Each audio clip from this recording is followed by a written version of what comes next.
Muy buenas noches, señoras y señores, ¿cómo están ustedes? Bienvenidos a otra edición del Péndulo por Unicanal. Hoy le planteamos tres temas. Uno tiene que ver con la economía, algo que preocupa a todos los sectores en el país. ¿A cuánto asciende la deuda pública? ¿Qué se puede hacer para alentar el consumo? ¿Cómo podemos salir de esta crisis económica? Tal vez la respuesta hoy la encontremos en el ministro de Hacienda, don Óscar Llamosas. Él nos va a acompañar en el primer bloque. El segundo bloque vamos a hablar acerca de las encuestas que empiezan a aparecer para saber cómo están las candidaturas con vistas a las internas de los partidos de diciembre próximo. Nos va a acompañar la consultora de estadística y encuesta ATI SNIP. Y el último bloque vamos a hablar acerca del COVID, que sigue sin pausa. Higiene y vacunación son clave para combatirlo. ¿Por qué nuevamente aumentan los casos? De eso vamos a hablar con el doctor Héctor Castro, director del PAI. Y antes de ir a nuestra primera pausa, les invito a compartir Lavazza, que es reconocido como un café de alta gastronomía que permite al consumidor degustar un producto con aroma, cuerpo y sabor inconfundibles. Presente en los mejores restaurantes, cafeterías y supermercados del país. Café Par representa y distribuye Lavazza, el espresso italiano por excelencia. Pausa y retornamos.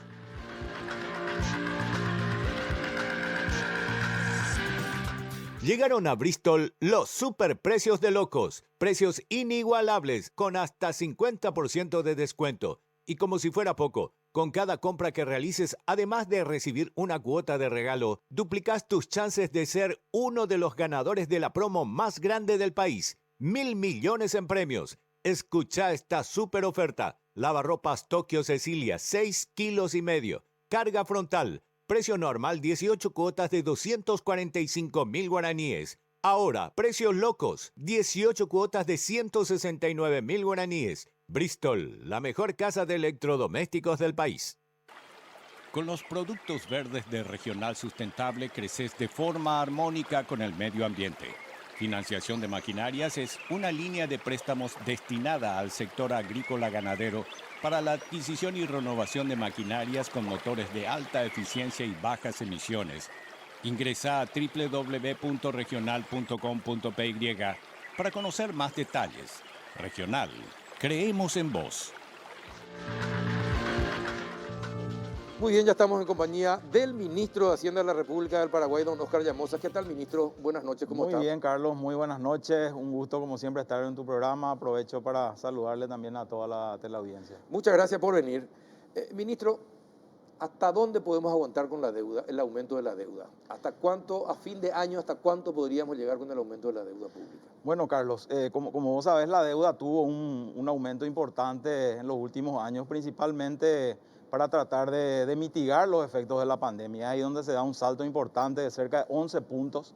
El año pasado cerramos en 35% de deuda con relación al Producto Interno Bruto.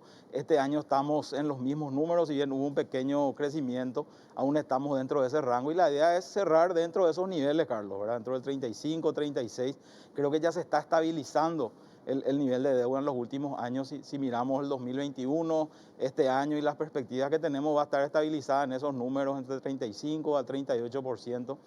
Nosotros en el plan de modificación de nuestra ley de responsabilidad fiscal, justamente atendiendo a esta preocupación de toda la ciudadanía y esa pregunta que me hace Carlos, de hasta dónde o cuál es el nivel sostenible, es una cuestión muy dinámica, depende de varios factores, del crecimiento de la economía, de la capacidad que pueda tener el fisco de cumplir los compromisos. Y en base a esos ejercicios que nosotros venimos haciendo permanentemente en el Ministerio de Hacienda y que hacen también otros organismos multilaterales, en niveles razonables, ellos dicen hasta el 40%, que ese es un nivel relativamente razonable, da esa capacidad que pueda tener el Estado de cumplir esos compromisos. O sea que estamos todavía, según nuestra visión y como te decía, compartida por otros organismos, en niveles razonables y sostenibles de la deuda pública. ¿Y cuándo empieza a ser preocupante? ¿Superando los 40? Superando los 40 ya diría que se puede prender una luz amarilla, ¿verdad? Nosotros, como te decía, en esa ley establecimos como techo ese 40% justamente, entendiendo la capacidad que hoy tiene el fisco, la estructura tributaria. Por eso te decía, depende de muchos factores, pero en base a esos ejercicios, hoy ese sería un nivel límite, digamos, y razonable a la vez, ¿verdad? Ahora, pidieron, creo que no sé si el Banco Mundial o el Fondo Monetario pidieron volver otra vez al 1,5 de responsabilidad fiscal. ¿Es posible rápidamente volver a ese nivel o no? No, Carlos, no, Carlos. Justamente nosotros por eso, en este plan de convergencia fiscal que habíamos planteado después de la pandemia y que ya lo pusimos en práctica el año pasado, es volver de manera gradual, entendiendo que la pandemia todavía no termina. Te escuché decir que vas a tener una conversación también con la gente de salud. Sí, así es. Hay todavía sectores que no se están reincorporando de manera plena, entonces hay todavía espacio para que el fisco o el gobierno tenga que seguir implementando ciertas políticas, y ahora se suma esta coyuntura internacional también complicada, es decir, de que aún se requiere de que el Estado siga asistiendo principalmente a los sectores más vulnerables. Entonces, en base a esas consideraciones, nuestro plan fiscal habla de volver al 1.5, pero en el 2024, Carlos. En el 2024 recién. Así mismo. Dentro de 2 años. Dentro de 2 años. Dentro de 1 año y medio, en realidad. Esa sería. Ahora, pero mientras tanto, ¿cuáles son las medidas que podemos tomar para parar un poquitito? Parece que todo le vino mal a Paraguay. Sequía, inundaciones, el COVID, año electoral.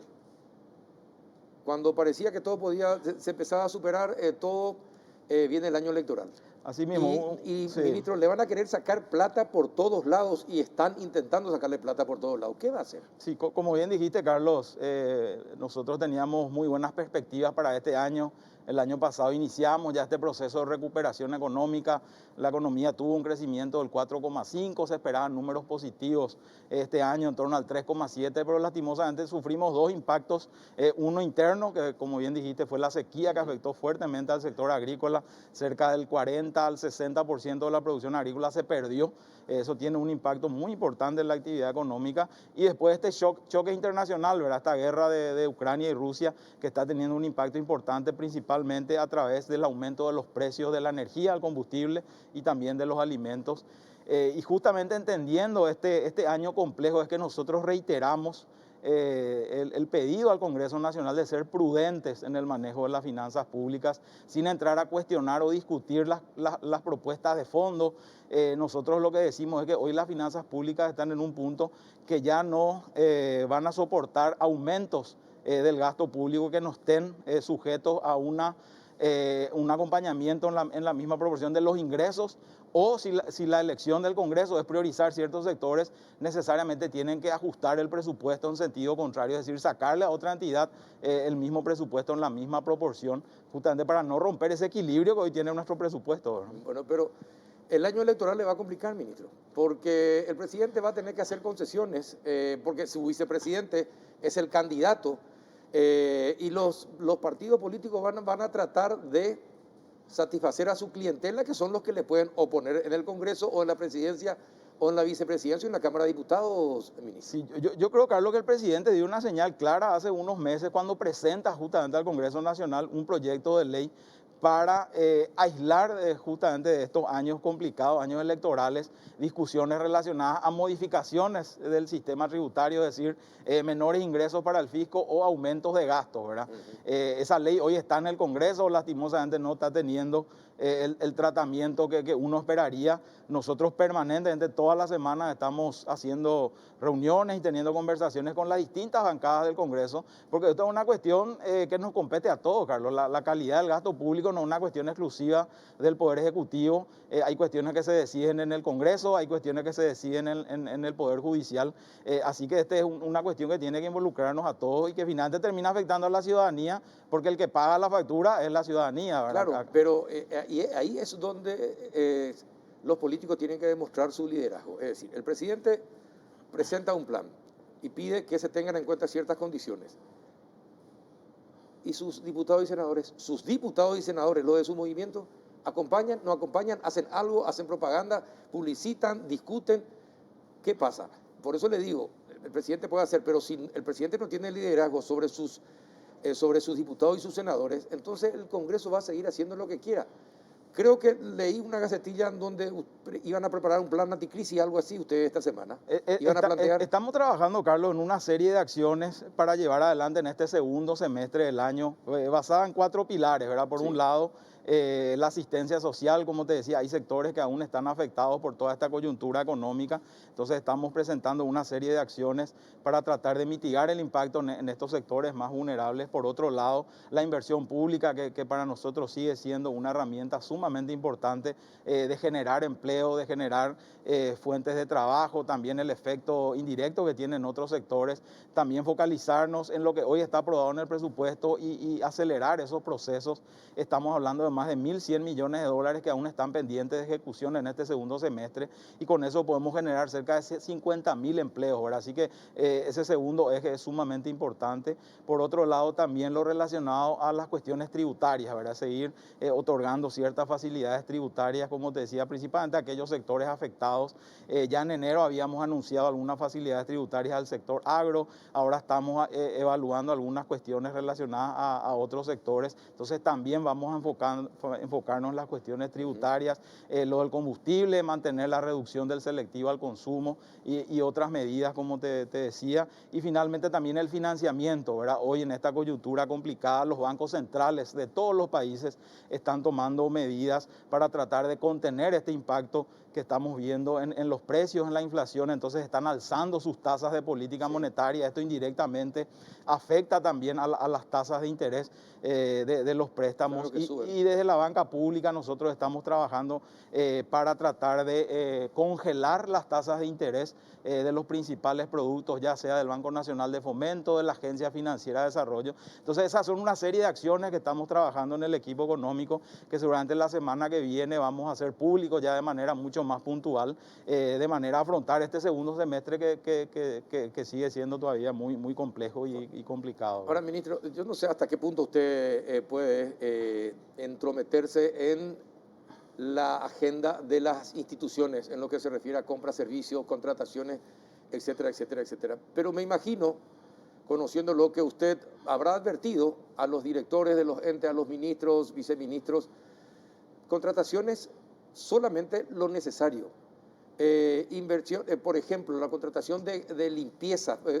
Veo que Petropar aumenta el costo de lo que va a ser la limpieza, la contratación de limpieza, por ejemplo. En este momento, en la situación actual que estamos, justamente el organismo que debe tratar de hacer todo lo posible para reducir el costo del combustible, otra vez va a gastar una ponchada de guaraníes en limpieza. ¿Le toman en cuenta, los directores de los entes entienden su preocupación o no le dan, a ver, como se dice vulgarmente, no le dan pelota, ministro? Bueno, nosotros, Carlos, tenemos varias herramientas a través del cual el Ministerio de Hacienda puede de alguna manera regular el gasto público. Una de ellas es la ley de presupuesto y su decreto reglamentario. Ahí ya se incorporan una serie de medidas y una serie de restricciones buscando la racionalización del gasto público. Una segunda herramienta es el equipo económico. El equipo económico ya ha tomado algunas decisiones en ese sentido, principalmente aquellas cuestiones que la propia ley de presupuesto le delega esa posibilidad, como por ejemplo las autorizaciones de nombramientos de personal, de contrataciones, de aumentos salariales, etcétera. Entonces el equipo económico ya tomó decisiones y obviamente las decisiones son no nuevos contratos, no nuevos nombramientos, no hablar de aumentos salariales en esta época sumamente complicada.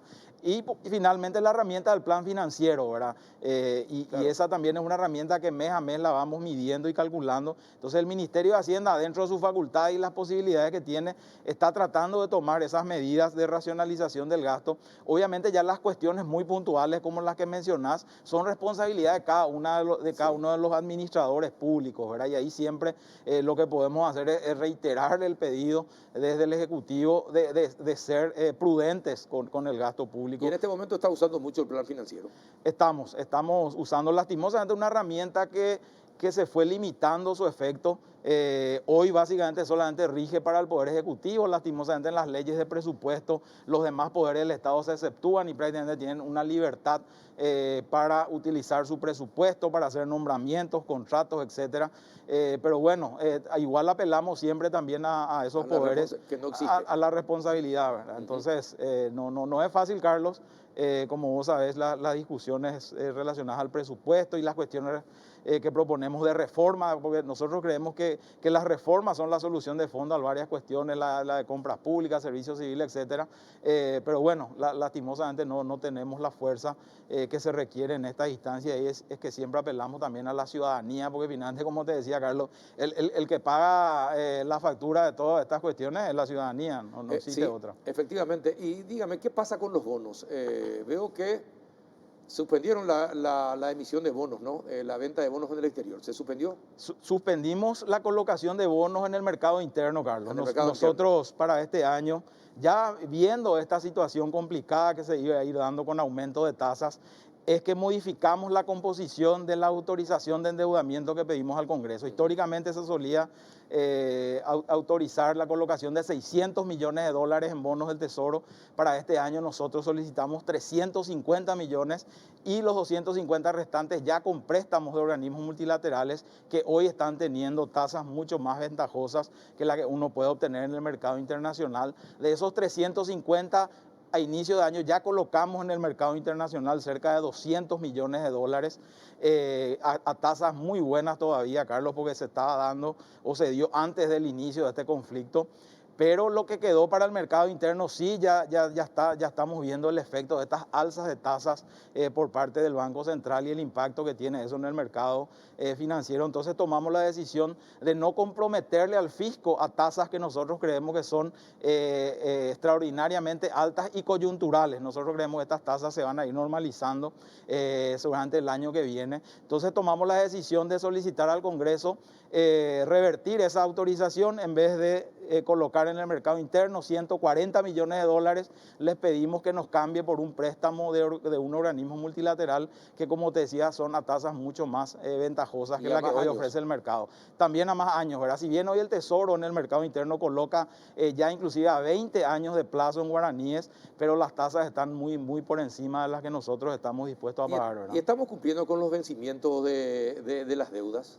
Carlos, eso es algo que se cumple estrictamente, ¿verdad? Bien, vos sabés el impacto que puede tener el no cumplir con estos compromisos. El país puede caer en default y esto sí, ya lo sufrimos hace unos años, así que el compromiso del fisco es cumplir con todos los compromisos y uno de ellos es la deuda pública. Y así como está hoy estructurada la deuda pública, ¿cuáles van a ser los años más difíciles? Es decir, difíciles en el sentido de que tenemos que pagar más dinero de lo que normalmente vamos pagando por la deuda pública. Mira, Carlos, gracias a una ley que fue aprobada en el año 2020, hoy el fisco tiene la posibilidad de poder administrar esa deuda, es decir, en cualquier momento del año salir a los mercados internacionales y rescatar deuda sin necesidad de solicitar una autorización explícita del Congreso. En el año 2023 teníamos un vencimiento grande de 750 millones de dólares. ¿Esa fue la primera emisión? Fue la segunda, pero sí, que tenía un plazo más corto, entonces se sumaron con otras reaperturas de ese bono. Entonces teníamos un vencimiento grande en el 2023 y es ahí que gracias a esta ley nosotros ya hicimos 2 operaciones de rescate, tanto el año pasado como este año. Cuando salimos a colocar nueva deuda, también aprovechamos y rescatamos.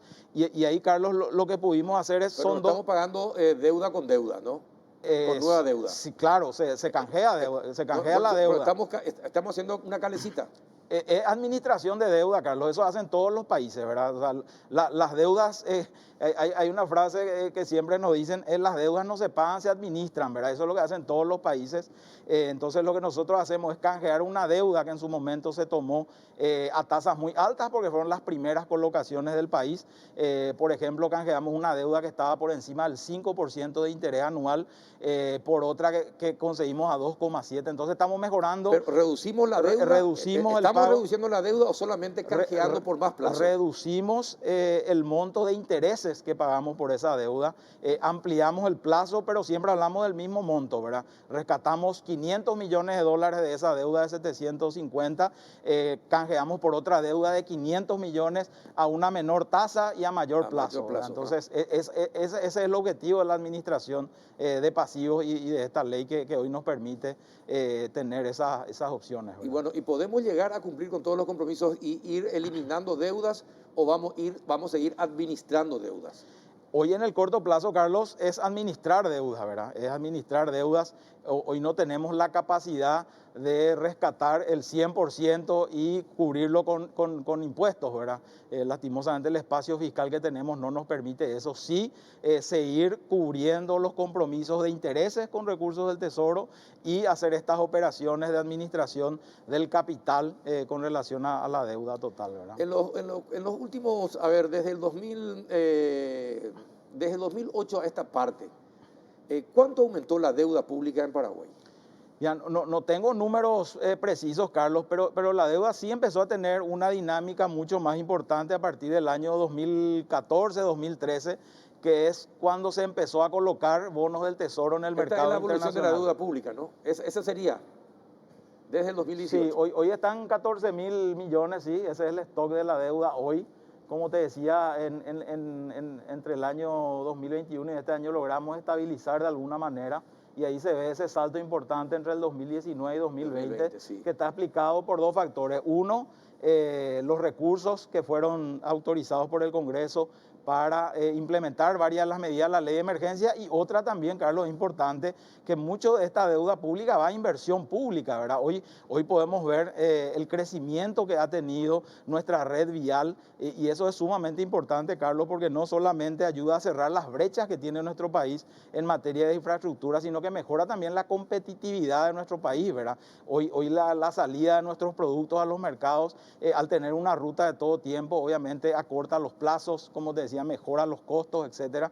Entonces la inversión pública también es una de las fuentes de este endeudamiento, ¿verdad? Ahora, sí, entiendo, pero es decir que por lo menos en 4 años aumentamos la deuda en un 80%. Sí, acá, Carlos, siempre es importante no solamente mirar el número global, sino compararnos contra nuestra economía, ¿verdad? Nuestra economía también en estos años tuvo un crecimiento sumamente importante, por eso siempre es importante usar indicadores. Sí. Uno de los tradicionales es el stock de la deuda con relación al Producto Interno Bruto.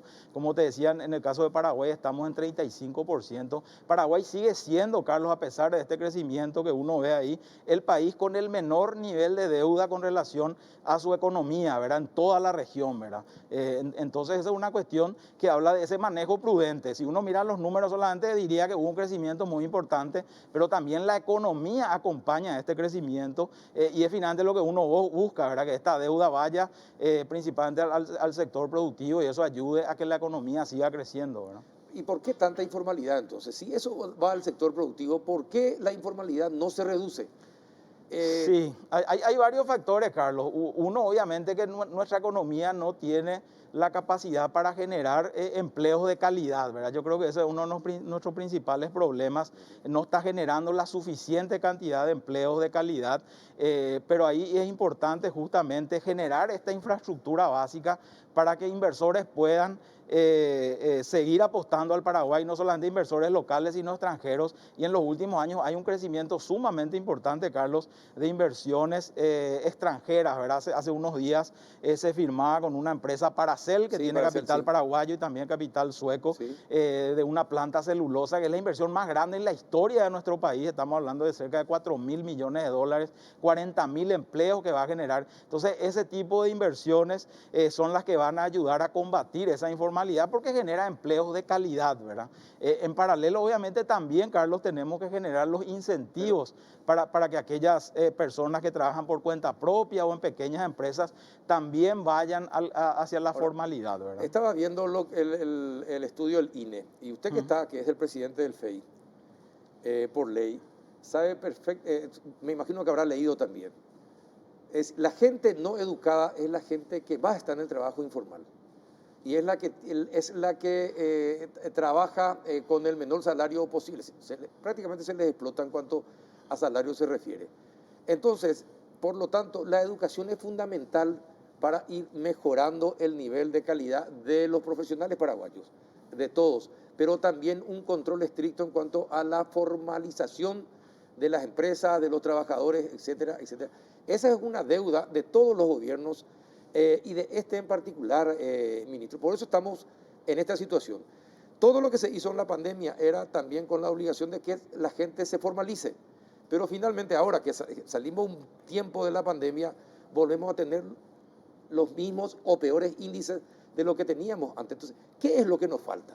No, como bien decía Carlos, hay una serie de cuestiones que hay que avanzar. Una de ellas, obviamente, es la educación, ¿verdad? En la medida que las personas estén más educadas, obviamente tienen la posibilidad de acceder a mejores empleos. Por otro lado, como te decía, generar las condiciones necesarias en el país para que más empresas puedan invertir y a su vez también empiecen a generar empleos de calidad. Si uno mira, hay una fuerte relación entre ese nivel de informalidad también con el tamaño de las empresas. O sea, hoy Paraguay también está estructurado principalmente de pequeñas empresas y entonces estas pequeñas empresas muchas veces no son productivas, entonces no tienen la capacidad de ofrecer mejores salarios. Entonces es como un círculo vicioso que, como bien decía, hay que romper, pero atacarlo de distintos frentes, ¿verdad?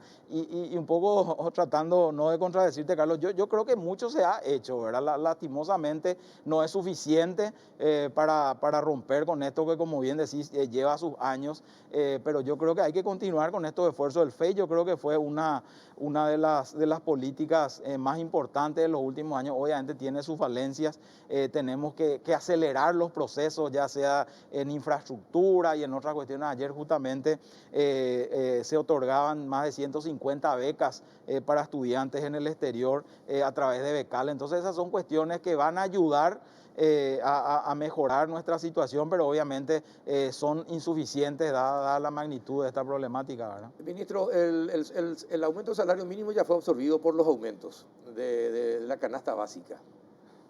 ¿Qué es lo que podemos hacer? ¿Qué es lo que el gobierno puede hacer? ¿Qué tipo de políticas se pueden implementar para estimular el consumo, por ejemplo? Como te decía, Carlos, lo que está en nuestras manos, una de esas cuestiones es utilizar el presupuesto para direccionar esos recursos a generación de empleo. Por eso te decía, yo creo que la inversión pública es sumamente importante. Entonces, focalizar esos 1.100 millones de dólares para proyectos que generen mano de obra, esa es una de las estrategias.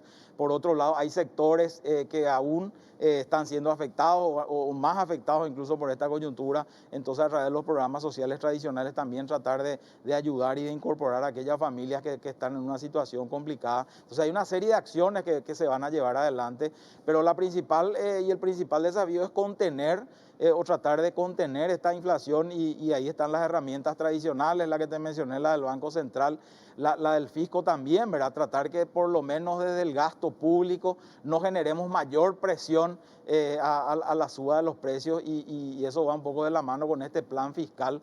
El año pasado logramos reducir 40% el déficit fiscal, Carlos, de 6% que tuvimos en el año 2020. El año pasado cerramos en 3,6%. Este año tenemos el compromiso del 3% y ya el año que viene ya más cerca de 2% y así en el 2024 llegar. Entonces, todas estas cuestiones van a ayudar a contener esta espiral inflacionaria que, como te decía, está explicado principalmente por factores externos. Uno mira y el 70% de la inflación se explica por combustible y por alimentos, ¿verdad? Y ambas cuestiones son consecuencia de esta salida de la pandemia, porque ahí ya se veía un crecimiento de los precios y por otro lado ya el conflicto entre Rusia y Ucrania, ¿verdad?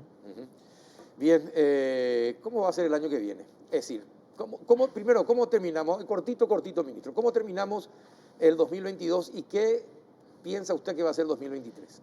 Para el 2022, Carlos, yo creo que se van a ir estabilizando varias de estas variables macroeconómicas, ¿verdad? La expectativa es que la inflación vaya cediendo conforme a las últimas estimaciones del Banco Central. Si bien al mes de mayo tuvimos una inflación interanual de 11,4%, una inflación que hace tiempo no teníamos, para el cierre se espera que esto se vaya reduciendo en torno al 8%, es decir, que el segundo semestre se espera que los precios no sigan subiendo a los niveles que subieron en el primer semestre.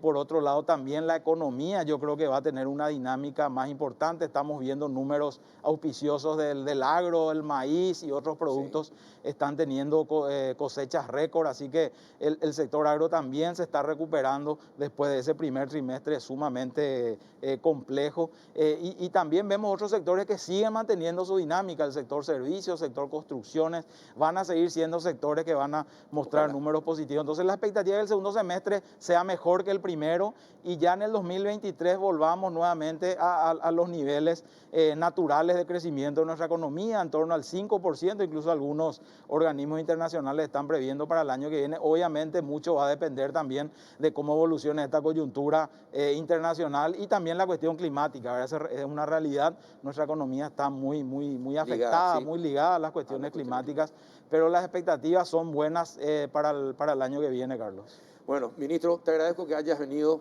y tratar de seguir siendo duro, ministro, con el látigo, ministro. Hay que proteger al país y aquellas cuestiones que no son objetivas ni posibles y bueno, y no se aplica. Fuerza, ministro. Gracias, Carlos. Como te decía, dentro de las herramientas que hoy tenemos, estamos tratando de hacer todo lo posible y nuestra posición es clara, Carlos, ¿verdad? Nada o todo lo que atente, ya sea al equilibrio tributario y por otro lado también al gasto público, obviamente va a tener nuestro rechazo, ¿verdad? Y eso creo que ya lo dijimos en repetidas ocasiones y eso vamos a mantenerlo, ¿verdad? Perfecto, muy bien. Óscar Llamosa, ministro de Hacienda. A la vuelta de la pausa, ¿cómo están las encuestas? ¿Quién está primero? ¿Qué va a pasar? ¿De qué depende? A la vuelta de la pausa con AT&T. Ya volvemos. Descuentos en Farmacia Vicente Scavone. Todos los miércoles y jueves son de Big Sale, hasta 50% de descuento. Medicamentos, perfumes, cosméticos, accesorios, juguetes y más. Vení a cualquiera de nuestras sucursales o llama al delivery 418-5000. Tu farmacia a domicilio 24 horas. Farmacia Vicente Scavone. Llegaron a Bristol los superprecios de locos. Precios inigualables con hasta 50% de descuento. Y como si fuera poco, con cada compra que realices, además de recibir una cuota de regalo, duplicas tus chances de ser uno de los ganadores de la promo más grande del país. 1.000 millones en premios. Escucha esta super oferta. Celular Samsung A13. Precio normal 18 cuotas de 215.000 guaraníes. Ahora, precios locos, 18 cuotas de 109.000 guaraníes. Bristol, la mejor casa de electrodomésticos del país. Muy bien, ya estamos con Ati Smith, consultora de estadística encuesta en nuestros estudios. ¿Qué tal, Ati? Buenas ¿Qué tal, noches. Carlos? Buenas noches, qué gusto que me hayas invitado. Sí, hace rato que queríamos contar contigo, pero esperábamos que termines tus trabajos. Y la gente quiere saber Sí, cómo están las encuestas, qué señalan las encuestas. Estamos en julio, en diciembre, son las internas. sí, Bueno, para las internas, y comencemos por el Partido Colorado directamente. sí. ¿Quiénes son los que están puntuando para la presidencia de la República? Es decir, entre Santi Peña, Hugo Velázquez, Santi Peña. ¿Cómo está la situación? ¿De qué depende? ¿En qué zonas uno tiene preferencia mayor que el otro? ¿Cómo es la cuestión? Bueno, ¿Tenés esa encuesta? tengo. Bueno, esta encuesta nosotros terminamos el 14 de junio. 14 de julio. 14 de junio, sobre 1.500 casos. No fue pedido ni por Honor Colorado ni por Fuerza Republicana. Y no, No. no, No, es muy ¿sabe importante que haga esa aclaración No, porque después te van a decir, no, claro, le no, pusiste no, a él no, porque no. él pagó la Bueno, encuesta. bueno, Esa. te cuento lo siguiente para que podamos seguir hablando y Dale. compartiendo las encuestas. Tengo un fondo que no es compartido por ninguno de los partidos políticos que me permite y que es financiado por un grupo de personas interesadas en saber cómo está la cuestión política, que es un grupo es un grupo financiero, otro un grupo industrial, Claro. bueno, son 3 grupos que están interesados y que ellos de alguna manera hacen Genial. un recurso. Y yo tengo financiado esto hasta las internas coloradas y hasta las internas de la concertación. O sea que sistemáticamente cada 40 días. ¿Para qué? Para ir midiendo el clima y cómo se viene. ¿Por qué? Porque de alguna manera, ¿qué es lo que nos está generando el tema de la interna incertidumbre y de la concertación? De alguna manera también una suerte Sí. de no saber qué va a ocurrir con la concertación. Entonces estamos midiendo permanentemente. Por eso puedo compartir, Genial, porque genial. si fuera de uno de los movimientos internos, yo no voy a poder compartir. Exacto. ¿entendés? Exacto, Entonces, perfecto. entonces, Aclarado ese tema fundamental, muy importante. o sea que vamos a poder compartir hasta noviembre. Es genial. Te vamos a invitar cada 40 días, te vamos a traer acá. Bueno, por lo menos 10 minutos para dar la precisa. Bueno, Entonces, si hoy fueran las elecciones, es muy importante saber que Santiago Peña tiene un 44,4%. Hugo Velázquez, Juan Manuel Brunetti tiene 29,8%. No sabe, no responde, o sea que no tiene candidato un 19,1% y ninguno dijo 9,9%. Bueno, ¿qué significa esto? Que hoy, si las elecciones fueran hoy, hay una fuerte preferencia hacia la candidatura de Santiago Peña. ¿esta es la primera o la segunda encuesta? La segunda. Es la segunda. En la primera, ¿cómo estaba la situación? Y parecida. Parecida. Hay un crecimiento de 1% de la candidatura de Hugo Velázquez. 1%. 1, en relación a la de mayo. Ajá. Y la Santiago Peña se mantiene en este rango de entre 44 y 45, en ese rango se mantiene. No hay ningún elemento hoy que sea de análisis que haga que esto de alguna manera se desinfle la candidatura de uno y emerja la candidatura del otro. O sea, que el crecimiento si bien es cierto, el crecimiento de Velázquez hay un crecimiento, también se mantiene la candidatura de Santiago Peña, ¿sí? Ahora, donde sí hay una fuerte y un porcentaje importante de personas que no saben, no responden. En la vez pasada... ¿Cuánto me dijiste él no sabe, no responde? 15,9. 15,9, es mucho. Y 9,9 ninguno. Sí, y fíjate vos la vez pasada que hubo una participación de más del 45%, hubo una participación la vez pasada en la interna colorada, ¿verdad? Entonces, estos pesos son muy importantes por eso, ¿verdad? Porque no hay una polarización. No hay polarización. Hasta ahora no hay una polarización. A pesar de todas las campañas que se están realizando en contra de un movimiento, del líder de ese movimiento y que por extensión le puede afectar a Santi Peña, no se percibe esa polarización hasta ahora, ¿verdad? Con los números. Y yo sistemáticamente estoy midiendo desde enero. Sí, entonces sí hay un crecimiento de la candidatura de Velázquez, obviamente que sí hay, ¿verdad? Pero para que haya esa polarización todavía no. Eso iremos midiendo. Pero el crecimiento no es extremadamente rápido ni para decir a la pucha, va a arrasar, después le va a pasar. No, hasta ahora no.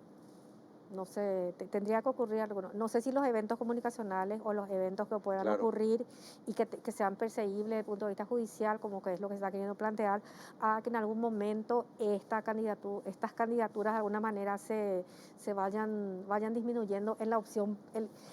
Una es en la opción electoral. Uno lo que ocurre en lo jurisdiccional y otro es lo que ocurre en la opinión pública, ¿no? Entonces son dos estamentos. ¿Estos números que estamos hablando son los de junio o mayo?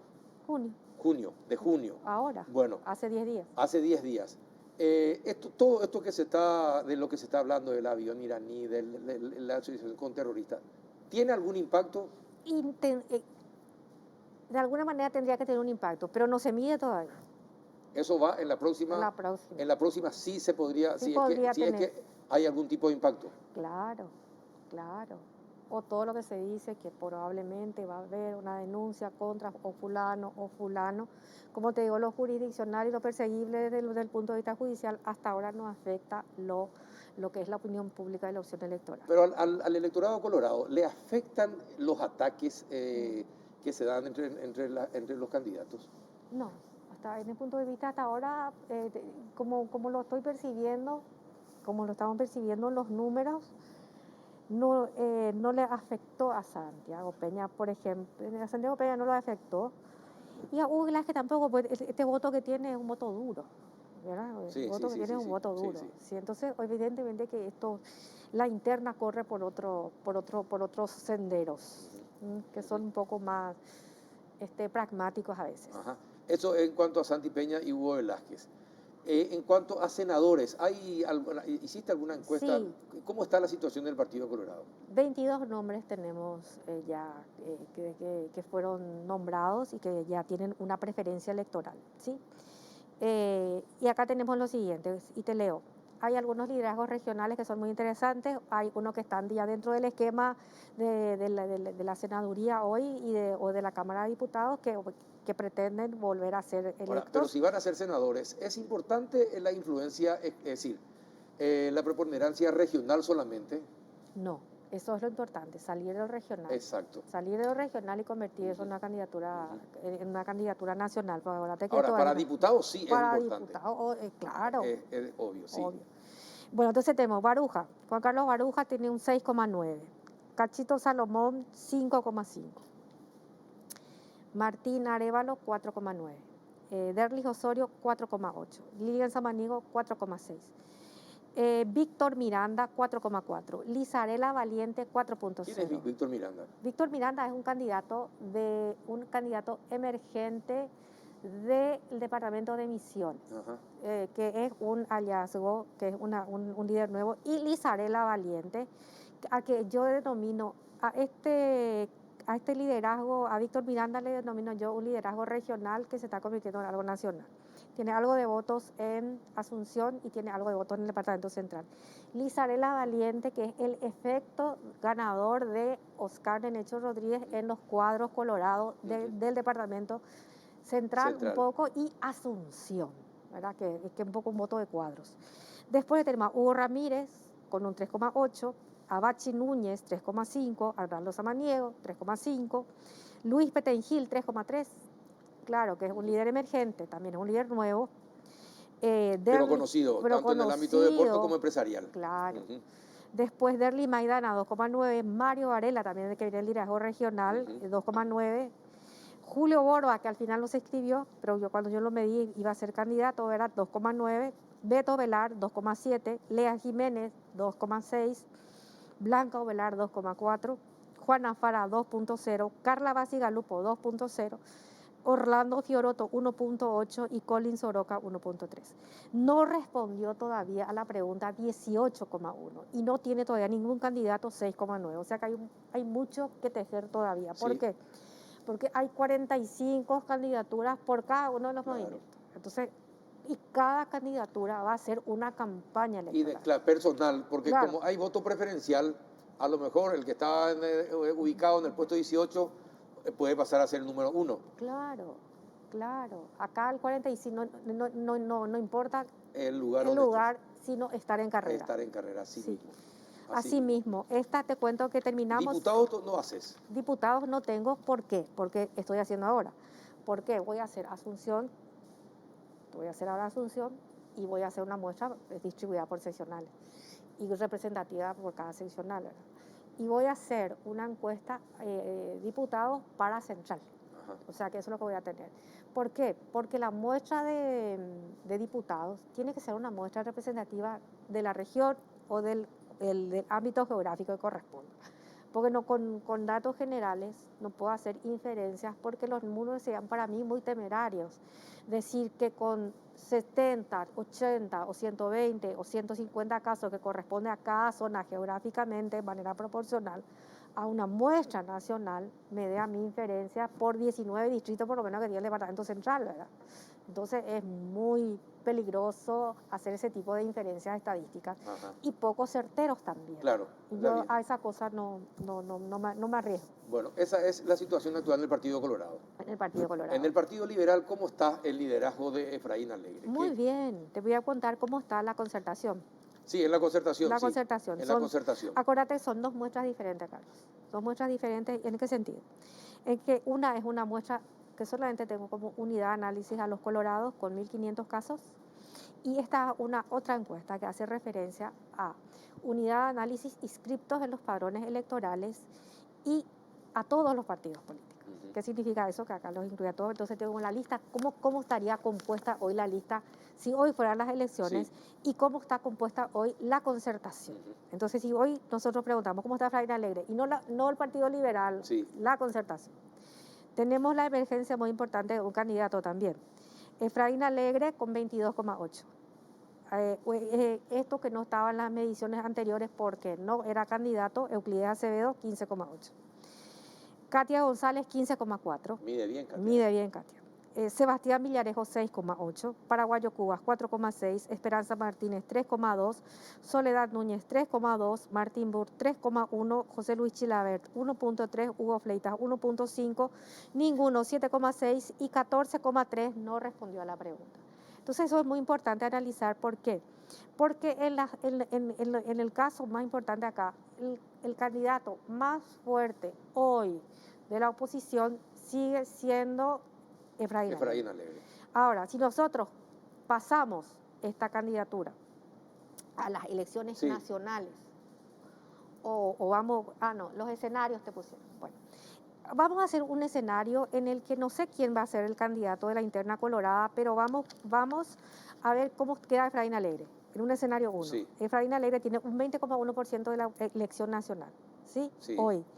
¿Pero por qué? Porque a Efraín Alegre le vota el 74,4% de los liberales y el 10,1% de los colorados y el 11,1% de los ninguno, que significa que el peso fuerte de su candidatura en este escenario, en el que ves a Santiago Peña con 29, a Hugo Velázquez con 19, y tiene un porcentaje de ninguno 19,2 y de no sabe 11,2. ¿Por qué? Porque hay un arrastre muy fuerte del Partido Liberal hacia la candidatura de Efraín Alegre, poco arrastre del Partido Colorado y poco arrastre de los ninguno. Cuando vos analizás la candidatura de Euclides Acevedo, que también tiene un 20,3, ¿cuál es la ventaja que tiene Euclides Acevedo? Que el 32,1 de este porcentaje de 20,3 le votaría del Partido Colorado. Ajá. Y el 44,7 del Partido Liberal. Claro.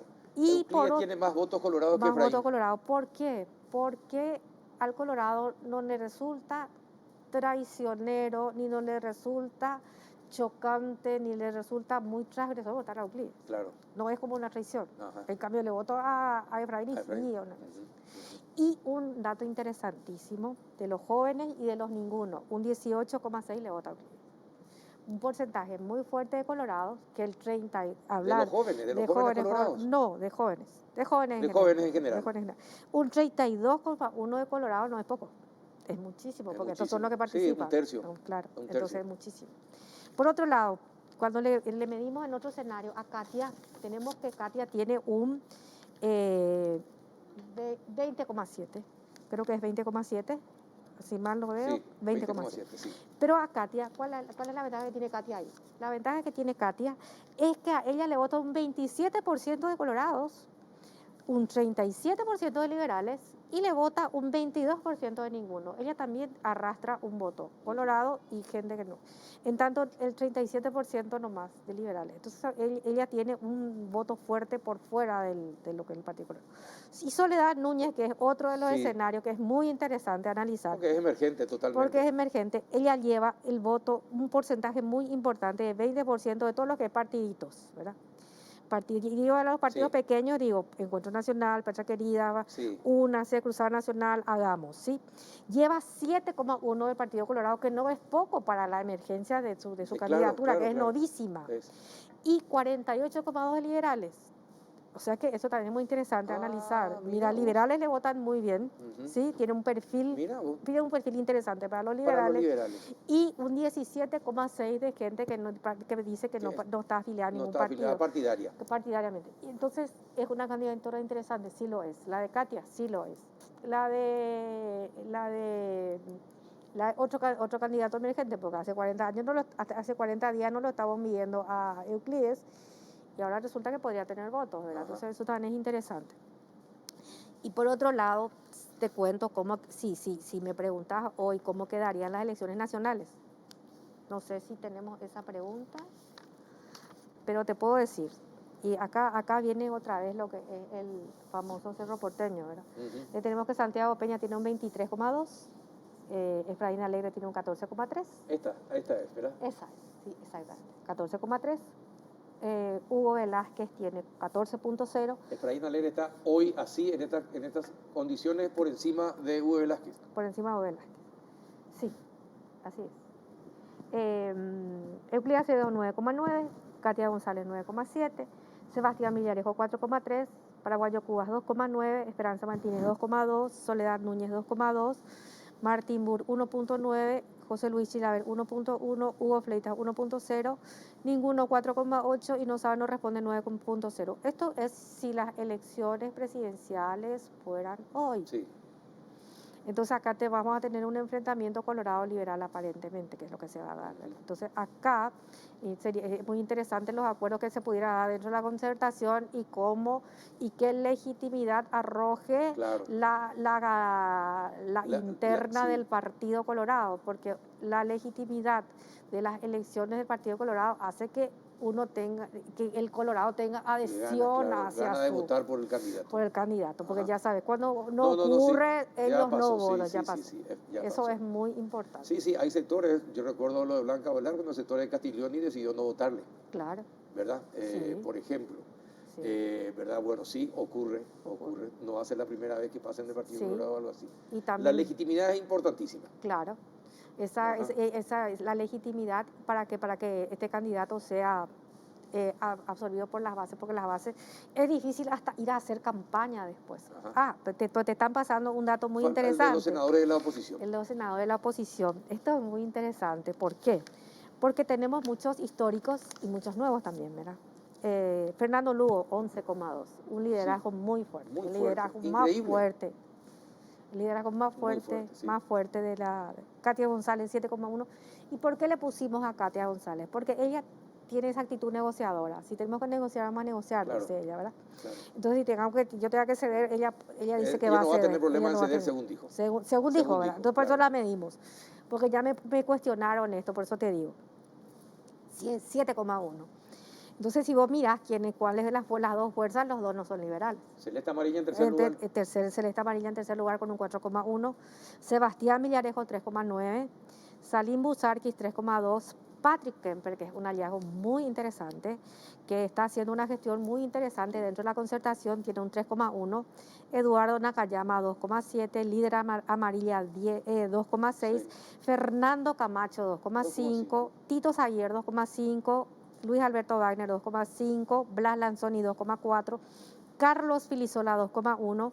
Blas Llano, 1,8. Edgar López, 1,7. Ever Villalba, 1,5. José Paco Ledesma, 1,5. Luis Alfredo Jaegli, 1,4. Sixto Pereira, 1,3. Luis Fretes, 1,1. Hugo Richter, 1,1. Esteban Rasmussen, 1,1. Dionisio Amarilla, 1,1. Y Alba Talavera, 1,0. Otra de las cosas que hay candidatos que, si bien es cierto, acá le pusimos otros, señalamos quiénes son, fueron nombrados, pero su porcentaje es muy bajo. Entonces son Zulma Gómez, Nani Arrua, Iri Rocío González, Marcelo Bedoya, Carlos Gómez Celada, Ramón Gómez Berlangieri, Hermelinda Ortega y Jorge Querey, que es una persona que está hoy en comunicación está muy fuerte, ¿verdad? Sí, exactamente. Entonces, así mismo. Pero es muy importante resaltar también acá en este gráfico que hay un 21,3 de personas que no le conocen a estos candidatos de la oposición, ¿verdad? Que no saben por quién le va a votar. Y 10,8 que dice que no va a votar por ninguno de ellos. ¿Qué significa acá? Que hace falta hacer mucha campaña de conocimiento y de contarle a la ciudadanía quiénes son los senadores de la oposición. Tienen que ser visibles. Tienen que ser visibles. Sí, tiene que haber visibilidad y una comunicación que sea: quiero ser senador, yo voy a ser senador. Una campaña muy sencilla, ¿verdad? En la que le cuenten cuál es el cargo que quiere ocupar. Pero increíble cómo se repiten, increíble cómo la gente sigue teniendo preferencia por aquellos que no han dado resultados. Sí. Increíble. Sí. Se repiten muchos nombres que hace décadas están en el Parlamento. Sí, lo que denominamos históricos. Sí, los históricos, efectivamente. El país está como está porque los históricos no hicieron las cosas como tenían que hacerlas en su momento. Pero la gente no cuestiona eso. No. Es increíble. Sí, porque le sigue dando su voto de preferencia. Y los nombres de las personas que se inscribieron y que son nombres nuevos tampoco están haciendo una campaña de conocimiento y de difusión de su campaña. No se están haciendo conocer. Entonces, ¿cómo le van a votar? Entonces, es difícil que yo le vote a alguien que no le conozco. Entonces, lo primero que tengo que hacer y vivir en ese microclima, ¿verdad? Al vivir ese microclima chiquitito, creen que todo el mundo le conoce. Pero el paraguayo es un electorado muy clientelista. Y sí y no. ¿Cómo se Porque, entiende? Sí. y sí, si le gusta el candidato, sí, si el candidato, ¿quién es? ¿Qué significa eso? Que allá en el fondo vota por quien le gusta, ¿verdad? Pero el candidato tiene que, ya no se da eso que se vota obligado, Ajá. ni se vota regado. Bueno, espectacular, espectacular. Te agradezco que nos pintes hoy cómo está la situación. Hoy, esa es la medición, hoy, esa es la temperatura política en cuanto a candidaturas de los trabajos que estás Y haciendo. bien completito. En 40 días estás de nuevo Bien con nosotros para completito. el siguiente informe. El mismo, ¿Comprometida? comprometida al mismo esquema. Dale, Ya. hecho. Y Muchas te gracias. paso los datos de diputados de Asunción y de Central. Perfecto. Gracias a ti por venir. A vos. Muchas gracias. Gracias a vos por el ATIESNIT, espacio. consultora de estadísticas y encuestas. A la vuelta de la pausa, la cuarta ola. ¿Qué tenemos que hacer ante esta cuarta ola de COVID que se viene? Y probablemente así como estamos nosotros, seguir usando tapabocas en recintos cerrados, lavarse las manos frecuentemente y si uno está engripado, quedarse en la casa, aislarse de todo el resto. Probablemente. Eso nos va a explicar el doctor Héctor Castro a la vuelta de la pausa.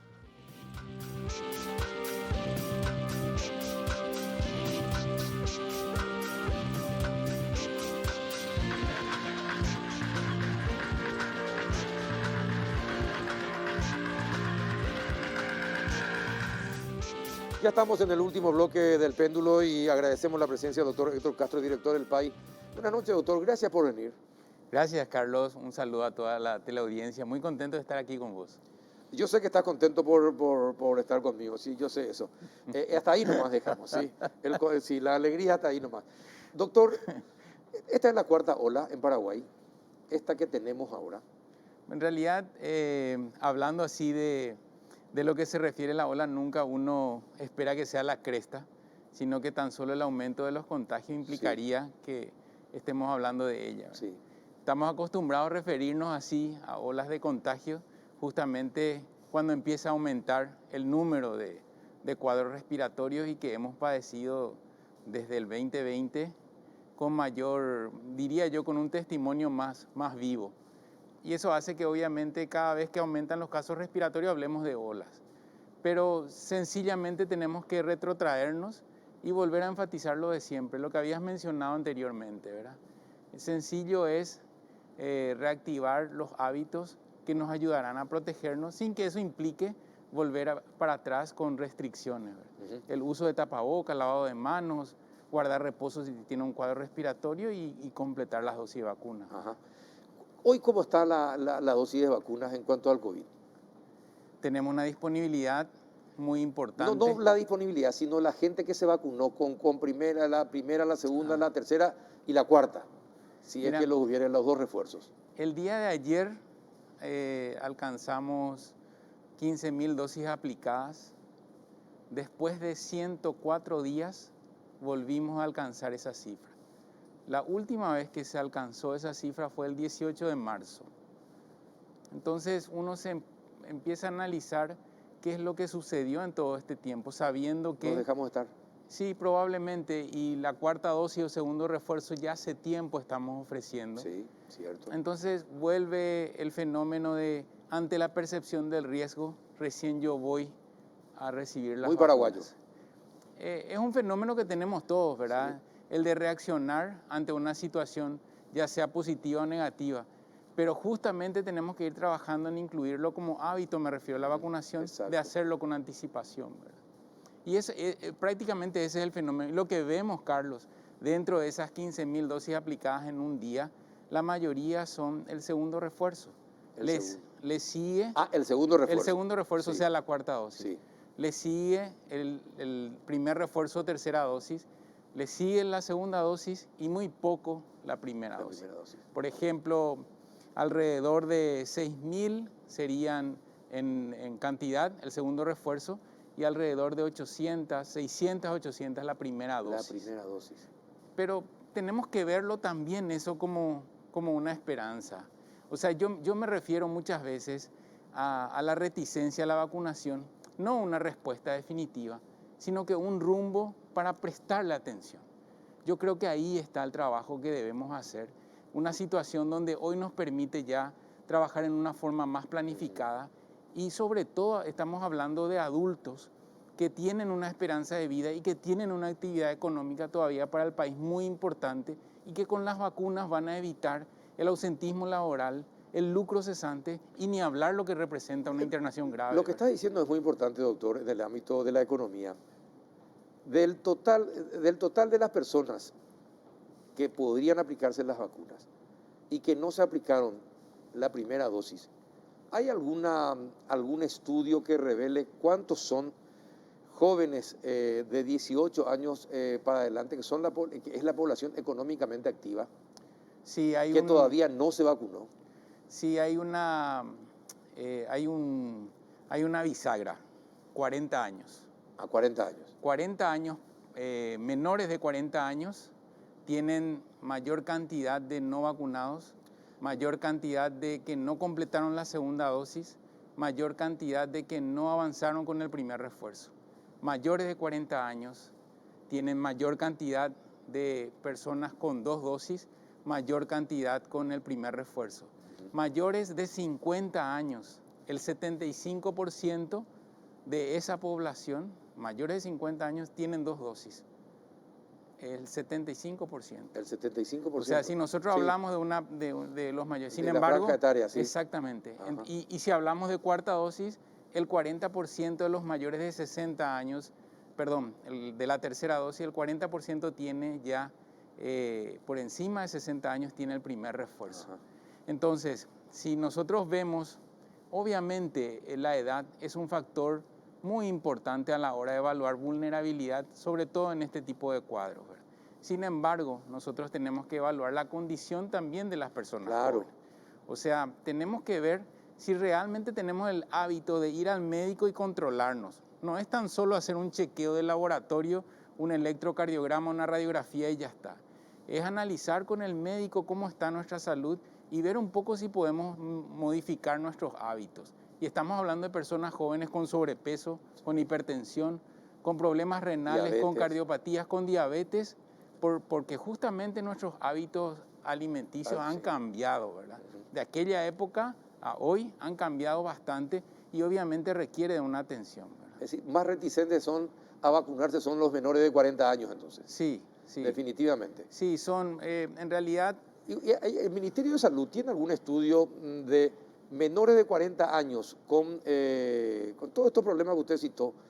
Diabetes, riñones, problemas del corazón, presión alta, etcétera, etcétera. ¿Hay algún estudio que diga y obesidad, cuántas personas de 40 años, de menores de 40 años, tienen esas condiciones prevalentes? sí, yo no tengo el dato acá, pero es muy importante lo que mencionás. Dentro de lo que es vigilancia de la salud, hay un área que representa la Dirección de Enfermedades No Transmisibles. Y ahí están justamente las enfermedades que mencionás, donde la hipertensión, la diabetes y la cardiopatía, al igual que el sobrepeso, tienen una importante carga de enfermedad. Pero no manejo en este momento las cifras, Carlos. Pero es muy importante detallar eso como un dato también, no para alarmar a la población, sino que para saber que podríamos integrar esos grupos y tenemos Claro. que cuidarnos, ¿verdad? Y dígame una cosa, en estos 2 años, las personas que llegaron a terapia intensiva, ¿cuál es la prevalencia de edad? ¿Son los mayores de 50 años la mayoría de los que llegaron a terapia intensiva o no? Sí, desde aquel análisis que se había hecho, exactamente un poco más de un año ya ahora, Sí. cuando veíamos el ingreso a la terapia intensiva por COVID, recuerdo que el análisis que nos había indicado Guillermo en su momento era a partir de 50 años hay una probabilidad 10 veces más de ingresar a la terapia si padeces COVID.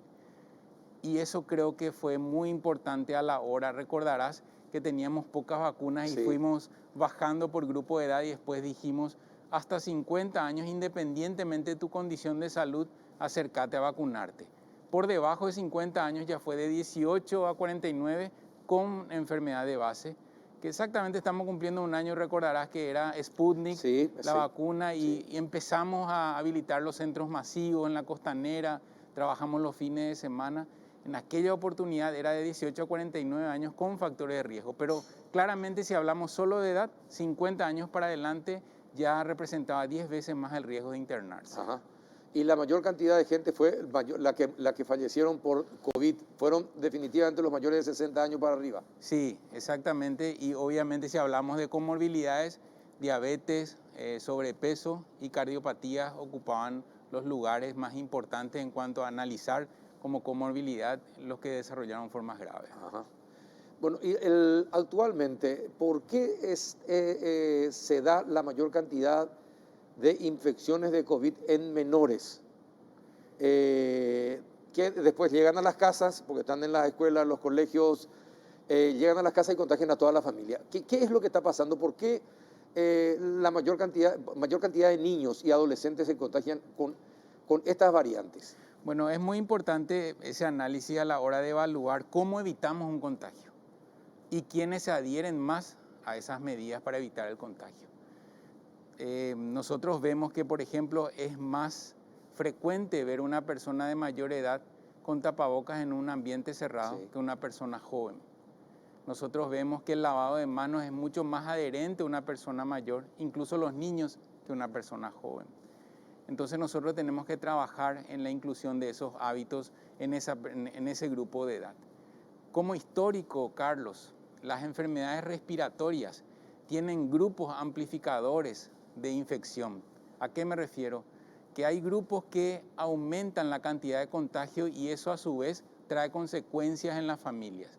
Históricamente los escolares han sido los que propagaban los mayores transmisores. Exactamente. ¿Y hasta ahora? Hasta ahora.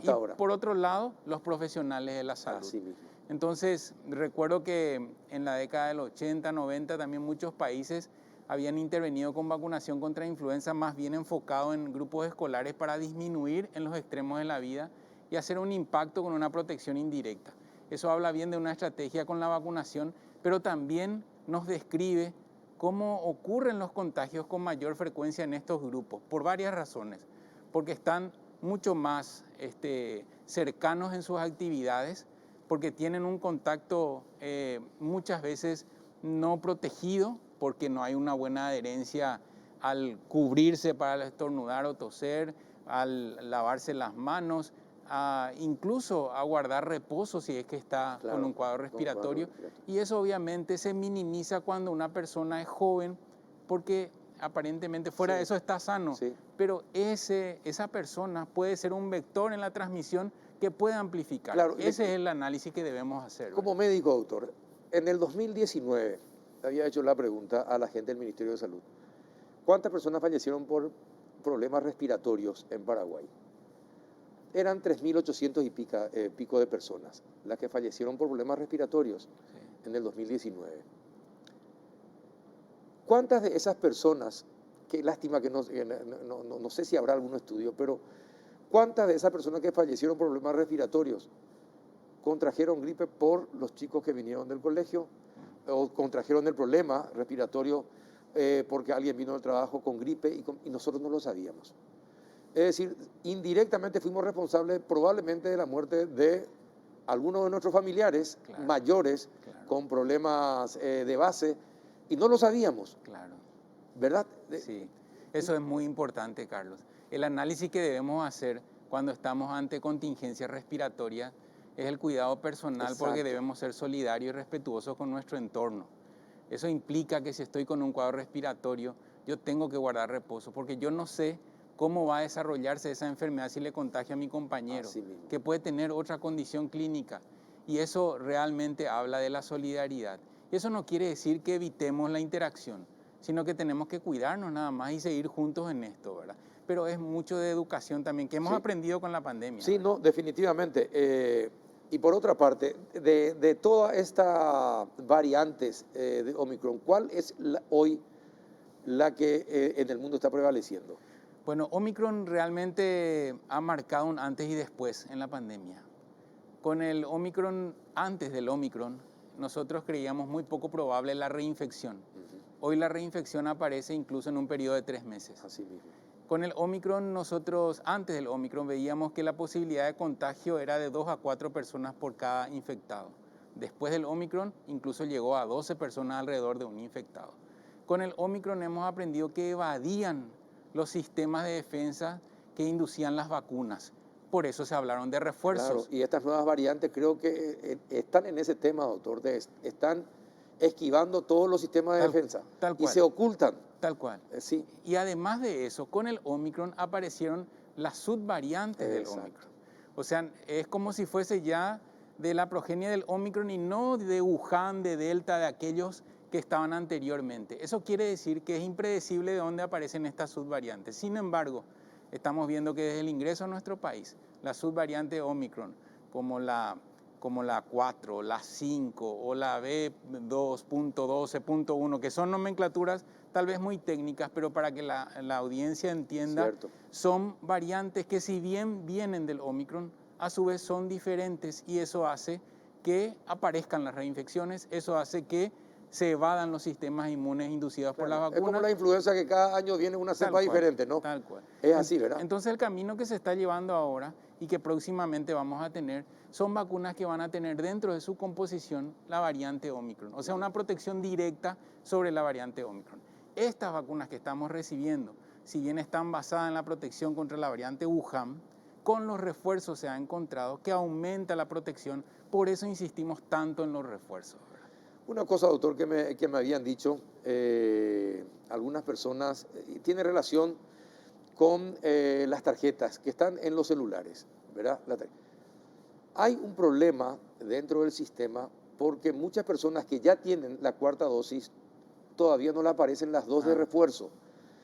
Entonces se les complica, no pueden viajar, que tienen que hacer gestiones. ¿Qué se está haciendo del Ministerio de Salud para solucionar ese inconveniente? Sencillamente ese es un problema de logística nuestro, es un problema de falta de carga en tiempo real, porque puede ser que la señal haya sido inestable en un vacunatorio o la jornada haya sido intensa y se decidió por una cuestión de estrategia cargar eso posteriormente. Se hace un registro manual y después se carga. Pero eso obviamente va en detrimento de la persona que ya espera tener en su certificado electrónico. ¿Cuál es la solución que estamos dando ahora en forma individual? Que se acerque al vacunatorio para reclamar que no está cargado en su certificado electrónico y que de esa manera obviamente... pero tienen que acercarse. Claro, eso es lo ideal porque nosotros no tenemos visibilidad si aún no lo cargaron y posteriormente lo van cargando, pero hay personas que ya requieren para algún tipo de viaje. Exactamente, sí, por eso justamente me decían que se les complica porque tienen que irse a salir del trabajo, perder el mediodía, etcétera, etcétera. Pero lo recomendable es que se vaya uno hasta el vacunatorio. Exactamente, o de lo contrario puede llamar al 138 y ahí pasan los datos, seguramente después le vamos a facilitar ahí a través del 138 un correo donde nos puede facilitar también la foto del carnet, los documentos y de esa manera corroborar con el vacunatorio. Doctor, con todo este tema del tapabocas, lavado de manos y compañía, ¿qué enfermedades disminuyeron como consecuencia de mejorar nuestros hábitos de limpieza? Mira que nosotros con la pandemia hemos prácticamente socavado la aparición del sincitial respiratorio con la pandemia, con el confinamiento. Ahora reaparece. Ahora reaparece. ¿Por qué razón? Porque obviamente hay nuevamente una interacción sobre todo de los niños. Pero no hemos aprendido el hábito de lavarnos las manos. El virus sincitial respiratorio se transmite por contacto también, no solamente por gotitas que eliminamos al toser, al hablar, a estornudar. Si nosotros eso adherimos al uso de tapabocas en ambientes cerrados o ventilamos los ambientes con una ventilación cruzada que serían abrir las ventanas contralaterales, eso obviamente va a disminuir la posibilidad de contagio. Y si hablamos de contagio por gotitas, no solamente nos referimos a las respiratorias puramente como influenza, sincitial, adenovirus, metaneumovirus, neumococo inclusive, sino que también varicela, sarampión, son todas estas enfermedades, exantema súbito, eritema infeccioso, la fiebre rosada que decían nuestros abuelos, todo eso obviamente, la diarrea por el lavado de manos. Entonces habla también de una situación de cuidado integral para evitar todo este tipo de enfermedades. Las enfermedades se transmiten o por gotitas o por contacto cuando es interhumano. Contacto me refiero a las manos que nosotros llevamos a la cara más de 200 veces en un día. Las gotitas que eliminamos cuando hablamos, tosemos o estornudamos. Doctor, ¿y hay alguna prueba de de la transmisibilidad del coronavirus en animales y del animal al humano? Gatos, perros. Bueno, hay ahora casos que se están describiendo de también cuadros ocasionados por el SARS-CoV-2 en los gatos, pero esto todavía no se ha corroborado la transmisión al humano. Al humano. Pero la evolución de los virus, tanto influenza como ahora sabemos con el SARS-CoV-2, hace que uno realmente confirme que hay hospederos diferentes, o sea, donde se albergan estos virus. Tan solo tenemos que recordar lo del 2009, Carlos. En el 2009 tuvimos que al principio lo llamábamos gripe porcina, que después se llamó influenza H1N1. Hay 3 características que el virus tiene que tener para que se torne pandémico. La primera, que tenga la capacidad de ingresar al ser humano y de que pueda replicarse y producir enfermedad. La segunda, que el ser humano, su sistema de defensa no lo reconozca. Sí, no lo reconozca. Y el tercero, que haya una transmisión sostenida de humano a humano. Eso se cumplió con la gripe porcina, por eso después se llamó influenza H1N1. Eso no se cumplió con gripe aviar, que solamente ocurrió de las personas que estaban en contacto con las aves, pero no de humano a humano. Por eso no se tornó pandémica. Y eso ocurrió también con el SARS-CoV-2, que también desde Wuhan posteriormente se difundió en todo el mundo, corroborándose la transmisión sostenida de humano a humano. Doctor, son las 22:25 de este miércoles. Después de 2 años de pandemia, ¿esto fue creado en un laboratorio? No, yo sinceramente... No se puede saber. No, y en realidad con los datos que tenemos nosotros no vamos a determinar eso. Va a ser imposible saber cómo se creó. Entonces. No sé si imposible, pero con la evidencia que tenemos y de la forma que surgió, claramente siempre sigue el rumbo de los virus que han mutado y han de esa manera sobrevivido a hospederos de animales, a seres humanos, y de seres humanos por ende pasa convirtiéndose en una pandemia. ¿El COVID va a ser endémico? ¿Va a permanecer?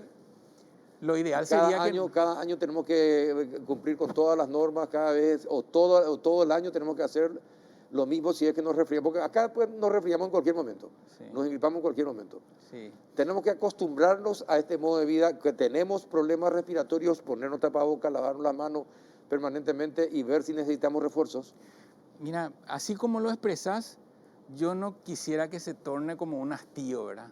Estamos cansados de hacer esto. Yo creo que hay situaciones que tenemos que manejar para controlar, ¿verdad? Sí. Independientemente del coronavirus o no, hay hábitos que tenemos que incorporar. Totalmente. Yo creo que... Higiene en primer lugar. Exactamente. Higiene, y si estás enfermo, no le expongas a tus compañeros, ¿verdad? Eso independientemente del virus que va circulando. Y si existe una vacuna para protegerte, cree en la ciencia y anda a vacunarte para estar realmente sin ninguna alteración de tu salud, tuya y de tu familia. Y así, independientemente de que se elimine o no el coronavirus, nosotros vamos a seguir con interacción. Doctor, yo te pasé un material. Sí. ¿Recibiste ese, verdad? Sí. ¿Hiciste alguna averiguación sobre eso? En realidad no hay. Estábamos hablando con Carlos. Vamos a explicarle a la audiencia de qué estábamos hablando. Explica vos, doctor, que vos entendés de eso. No, la verdad que vos me... Yo te envié porque me parecía interesante, porque supuestamente venía de los científicos alemanes con una recomendación al gobierno alemán de hacer gárgaras con sal, de agua tibia con sal, para evitar que el SARS-CoV entre al cuerpo, al organismo, ¿verdad? Sí. Y que ayuda a evitar que ingrese el virus al cuerpo humano. ¿Hay algo de cierto? ¿Era algo de cierto? Averiguó si había algo de cierto en esa información. En este momento, por eso siempre hay que aclarar la situación de la evolución de la evidencia en la ciencia. En este momento no hay algo para que se pueda sostener como una recomendación sistemática.